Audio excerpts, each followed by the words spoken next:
of leadership and enjoys helping others to achieve their dreams. I can say for myself, that is true.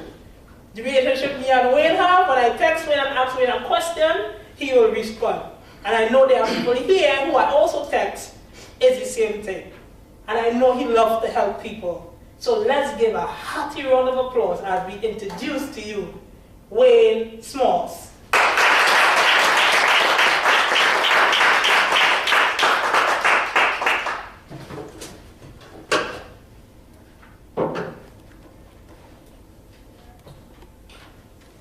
I would like to talk to you this evening about a woman of courage, a woman of power, and a woman of steel.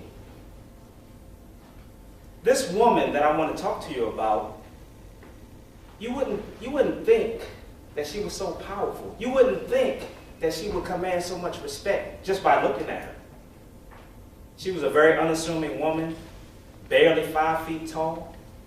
And if she smiled at you, what she would reveal to you were her 2 missing teeth in the front, a huge gash on her forehead from a fight that she had obtained when she was a teenager. But it was the year 1857, and the woman that I would like to talk to you about this evening is Harriet Tubman. Harriet Tubman lived alone.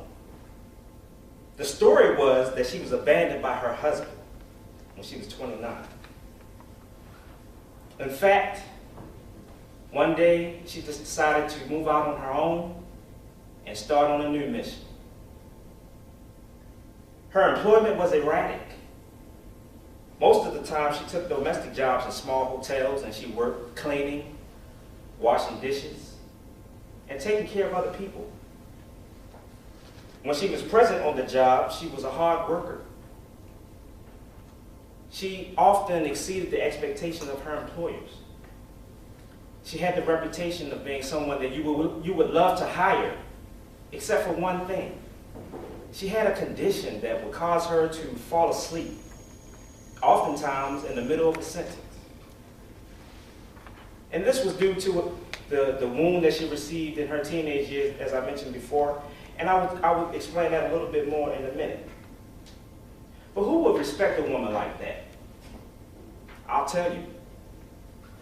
Over the 300 slaves that she helped to achieve their freedom would attest to the fact that she was a woman of courage, a woman who was a force to be reckoned with, and a woman who demanded respect.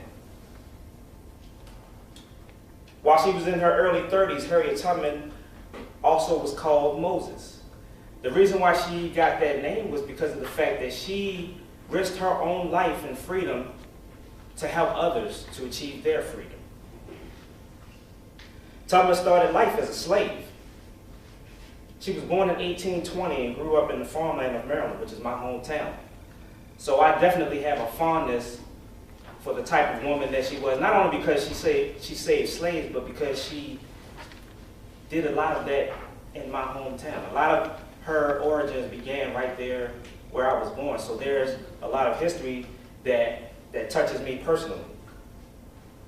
When she was 13, she received the blow to her head that troubled her for the rest of her life. And the situation was she found herself in a store minding her own business. And a slave owner wanted her to help him as he beat another slave.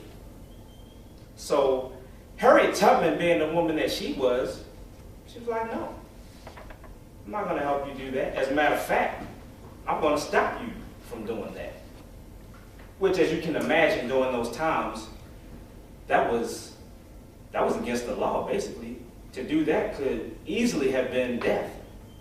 But instead, the slave owner decided to throw a 2-pound weight at her head and busted a gash across her head, which almost killed her.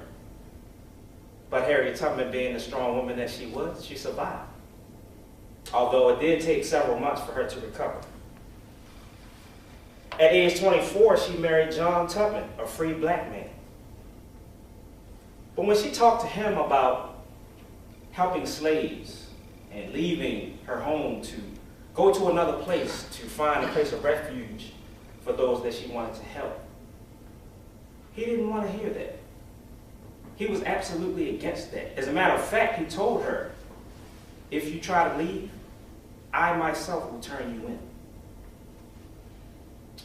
Because of that, Harriet Tubman found herself on her own. And she resolved in her own heart that this mission of hers was so important that she would risk her own life without any help to accomplish this mission. And she did that. She was quoted as saying, I had reasoned this out in my mind. There was one of two things I had a right to: liberty or death. If I couldn't have one, I would certainly have the other, she would say. I should fight for my liberty as long as my strength lasted, and when the time came for me to go, the Lord would let them take me.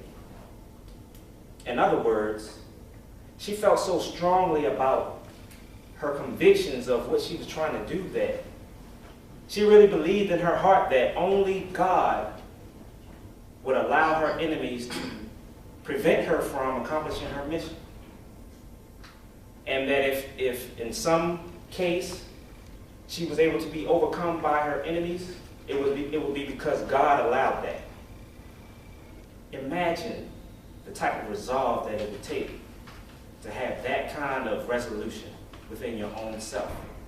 And at the same time, if you can imagine, if she had that type of resolve about her own life, she would not hesitate at all about stopping someone else from hindering her from completing her mission. Harriet Tubman was known as a woman of steel.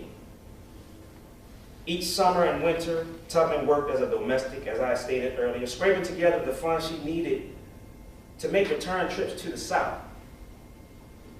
So that would imply that Harriet Tubman worked and earned funds for the simple reason of helping other people to take this trek from slavery into freedom. She used her own money to do that. So she was not just a leader that talked about doing something. She actually did it. And not only did she do it, but she used all of the resources in her power to make those things happen. Hers was an extremely dangerous work. And when people in her charge wavered and had second thoughts, again, she was strong as steel.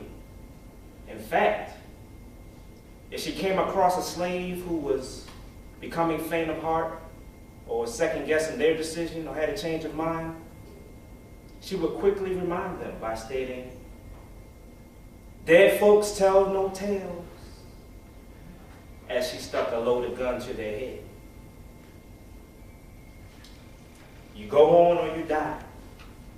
Now, with that type of motivation, it's not hard to see why she never lost a single person. Between 1850 and 1860, Harriet Tubman guided out more than 300 people, including many of her own family members. She made a total of 19 trips in all, and was very proud of that fact that she never lost anyone. "I never ran my train off the track," she would say. "And I never lost a passenger." And at the time, Southern whites put a $12,000 price on her head, which was a fortune during those days. By the start of the Civil War, she had brought more out of slavery than any other American in history, black or white, male or female. Now, fellow Toastmasters, the reason why I picked Harriet Tubman is because, to me, she epitomizes what a leader is and what a leader does. And I just hope that one day I can become a quarter of the leader that she was. And if I do that, I will feel like I have accomplished my goal and my dream.